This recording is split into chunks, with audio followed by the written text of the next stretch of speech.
오늘 이 새벽에 이제 보온이라는 말씀의 제목으로 함께 은혜 나누기를 원합니다. 이제 오늘 본문에는 압살롬이 죽고 다윗은 다시 이제 예루살렘으로 돌아가는 그런 삶의 여정이 이제 시작되어집니다. 또 그 돌아가는 여정 가운데는 그냥 바로 돌아가는 것이 아니라 좀 복잡한 여러 가지 일들이 있었습니다. 먼저 만났던 일들은 사울의 손자였던 무비보셋을 만나는 일이었습니다. 무비보셋은 자신의 상황들에 대해서 다윗에게 말합니다. 자신의 종 시바가 자신을 속였고 왕에게도 자신을 모함했다라는 이야기를 합니다. 또 이전의 말씀을 보면 시바가 그렇게 이야기합니다. 무비보셋이 다시 자신의 왕권, 사울의 왕권을 회복하려 한다, 반역을 준비한다라는 등의 이야기로 다윗을 이제 속이는 일들이 나타나죠. 그래서 다윗은 무비보셋이 가져야 될 것들을 이제 시바에게 다 주는 일들이 일어나게 됩니다. 오늘 무비보셋은 자신의 그 모습들, 사실 몰골은 쳐다보기 참 부끄럽고 또 참 어려운 상황이 있다는 것을 느낄 만큼 참 초라해 보였습니다. 근데 그의 그런 모습으로 오늘 다윗을 찾아와서 자신의 억울함을 이렇게 호소하는 일들이 나타납니다. 또 그런 상황을 듣는 다윗은 사실은 이러지도 저러지도 못하는 상황에 놓이게 됩니다. 또 시바를 통해서 얻었던 그런 은혜도 있었고, 또 자신이 이미 행했던 일들도 있었고, 그리고 여전히 이제 무비보셋의 그 말에 대해서 신뢰하지 못하는 그런 모습을 또 보이면서 어떠한 선택을 해야 되는지에 대한 이제 고민이 드는 그런 상황이 있었습니다. 함부로 어떻게 결정을 하는 것이 자신이 다시 돌아가서 행해야 될 일들 앞에서 하나의 걸림돌이 될 수 있는 그런 상황이었기에 다윗은 또 신중에 신중을 좀 기하는 그런 상황들이 펼쳐집니다. 이렇게 다윗의 마음을 좀 혼란스럽게 하는 사건들이 있었는가 하면 오늘 다윗의 마음 가운데 정말 그 은혜를 갚으려 하는 그런 마음들도 함께 나타나게 되는데, 오늘 말씀에 보니까 길란 사람 바르실레를 만났다라는 이야기로 시작하고 있습니다. 그 말씀이 오늘 31절 이후에 나타나는데, 다윗은 전례 없이 바르실레에게 이렇게 이야기합니다. 나와 함께 예루살렘으로 가자라는 이야기를 하고 있습니다. 우리 33절 말씀인데 우리 함께 읽어보도록 하겠습니다. 33절입니다. 왕이 바르실레에게 이르되 너는 나와 함께 건너가자. 예루살렘에서 내가 너를 공개하리라 라고 이야기합니다. 예루살렘으로 가자고 이야기합니다. 내가 너와 함께 누리겠다라고 이렇게 말씀하고 있습니다. 이 공개라는 단어가 나오는데요, 이 공개라는 것은 함께 음식을 나눠 먹는 것을 이야기한다고 합니다. 그리고 특별히 줄인 자에게 그 음식을 나눠주는 그 내용도 또 이제 공개라는 단어에 속해져 있는데, 다윗은 바르실레에게 이렇게 말합니다. 네가 나와 함께 예루살렘에 가서 나의 높은 왕자에서 함께 음식을 먹고 함께 그 은혜를 누려갈 수 있을 것이다. 그러니 나와 함께 돌아가자라는 이야기를 이렇게 하고 있습니다. 왜 그러면 다윗은 바르실레에게 이런 이야기를 하고 있을까요? 오늘 이 사건은 앞서 사무엘 17장에서 먼저 사건들이 일어납니다. 사무엘하 17장 26절에서 29절 말씀인데 제가 한번 읽어드리겠습니다.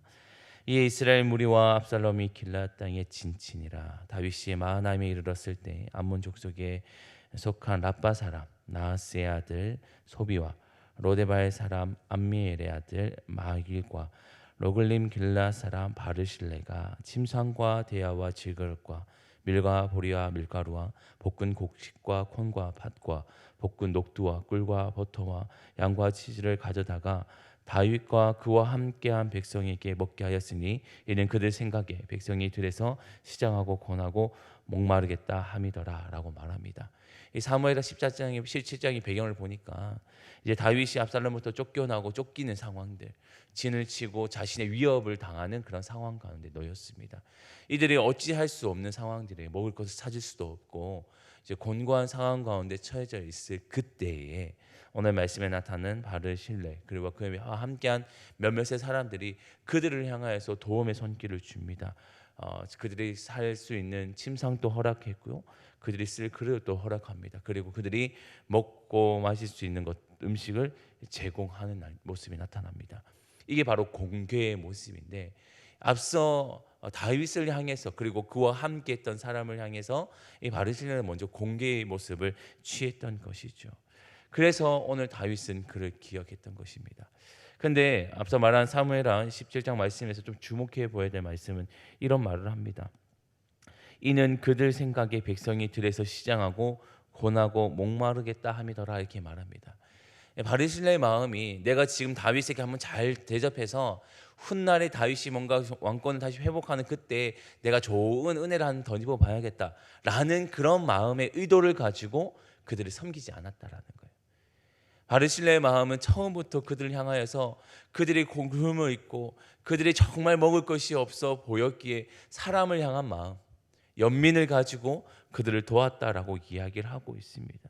그들이 시장하고 권하고 목마르겠다. 사람을 향한 진정한 마음으로 그렇게 섬겼던 그의 모습이 거기 있었던 것이죠. 그래서 오늘 다윗은 그것을 기억했던 겁니다. 자신이 은혜를 입었던 것을 꼭 기억하고 있었던 거예요. 그리고 모든 상황들이 정리되어지고 다시 예루살렘으로 돌아가는 그때에 자신이 입었던 그 은혜를 오늘 다시 그에게 갚으려 하는 모습을 오늘 보여주고 있는 거죠. 그래서 36절 말씀을 이렇게 말하는데 36절 말씀 또 함께 읽어보겠습니다. 시작. 당신의 종은 왕을 모시고 요단을 건너려는 것뿐이거늘 왕께서 어찌하여 이 같은 상으로 내게 갚으려 하시나이까 라고 말합니다.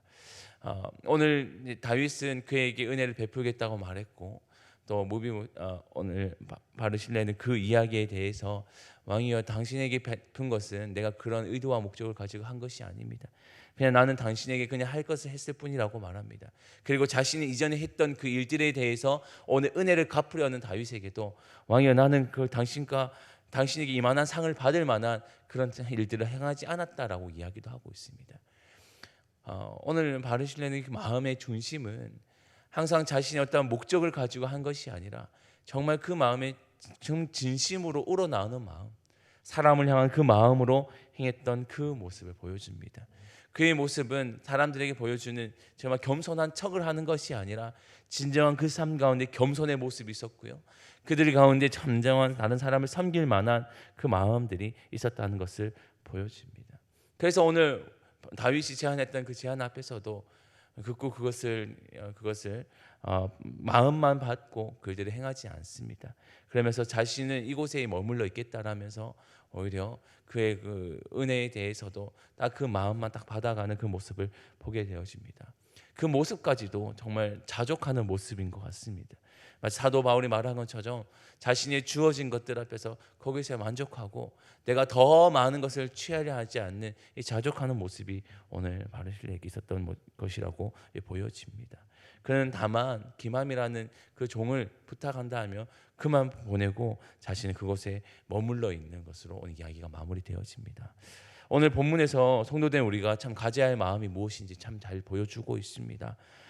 우리는 때로 사람에게 잘 보이기 위해서 노력할 때가 있습니다. 내가 이렇게 행동하면 또 내게 또 이렇게 갚아주지 않을까. 사람의 그 시선과 사람의 그 마음을 위해서 행동할 때가 있는 듯합니다.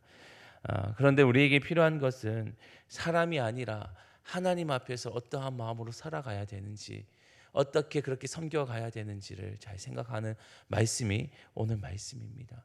그의 마음과처럼 내가 다윗에게 뭔가 잘 보이기 위함이 아니라 그 사람들, 그 상황에 처해 있는 사람들을 생각하는 진정성 있는 마음으로 대했더니 오늘 그에게는 은혜가 다시 돌아옵니다. 이것을 우리는 보은이라고 말합니다. 자신이 베풀었던 그 은혜가 다시 자신에게 은혜로 갚아지는 것을 보게 되어집니다. 이는 진정으로 진실된 마음으로 진실된 행한 마음에 하나님이 갚아주시는 일이라 보여집니다.